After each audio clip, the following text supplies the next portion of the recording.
मैं Alka Shukla, GMS Phultakiya, block Kesariya, the Bihar teachers history makers #activity मंच के माध्यम से ब्लॉग 24 आओ विज्ञान सीखे के अंतर्गत आज फिर एक नया टॉपिक लेकर के आई हूँ।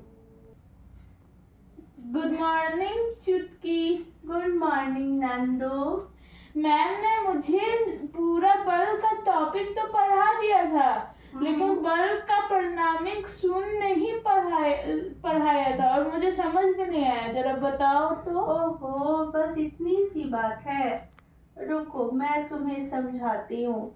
जब तुम्हें ऐसे परिभाषा बताऊंगी तो तुम्हें समझ में नहीं आएगा। मैं तुम्हें करके दिखाती हूँ। पहले तो तुम ये समझ लो ना कि मान लो कि ये गुब्बारा है, ठीक है। इस गोलाकार गुब्बारे को मैं दोनों हाथों से बीच में दबाती हूँ। हाँ। तो इसका सिर्फ आकार बदलता है, ये चलता नहीं है। इसका मतलब कि इसका परिणाम क्या है? शून्य है। ऐसे ही मान लो कि ये भारी बक्सा है और इस भारी बक्सा पे एक साथ 4 बल कार्य कर रहा है। जैसे मैं इस बक्से को धक्का दे रही हूँ तो मेरे धक्का का जो बल लग रहा है मेरे बक्सा पे, वो घर्षण बल के द्वारा, जो इस सतह पे घर्षण बल लग रहा है उससे संतुलित होता है।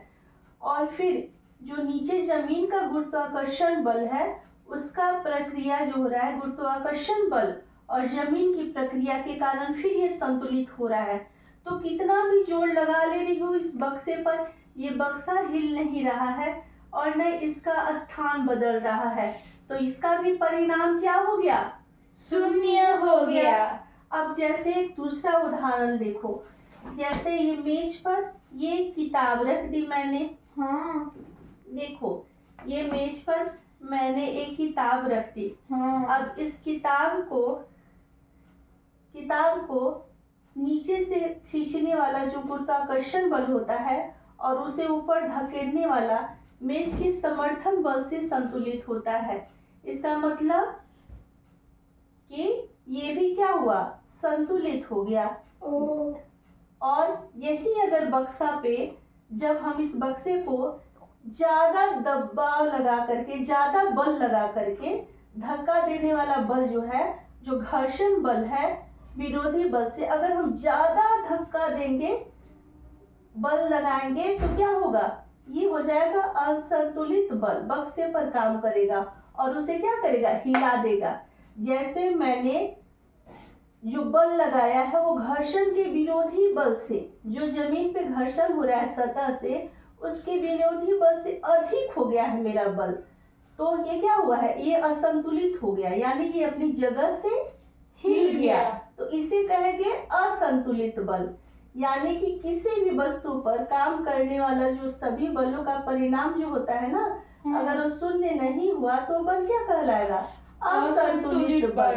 जैसे मान लो कि ये गुब्बारा नहीं है, मान लो कि ये गेंद था।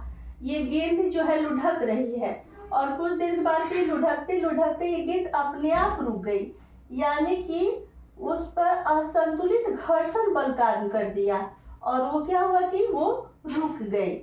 अब तुम्हें समझ में आया कि संतुलित बल और असंतुलित बल, यानी जब बलों का परिणामी शून्य नहीं होता है तो उसे असंतुलित बल कहते हैं। अच्छा। और जब बलों का परिणामी शून्य हो जाता है, परिणाम शून्य होता है, हाँ। तो उसे संतुलित बल कहते हैं। अब आया समझ में? हाँ चुटकी, बहुत अच्छे से। फिर मिलेंगे अगले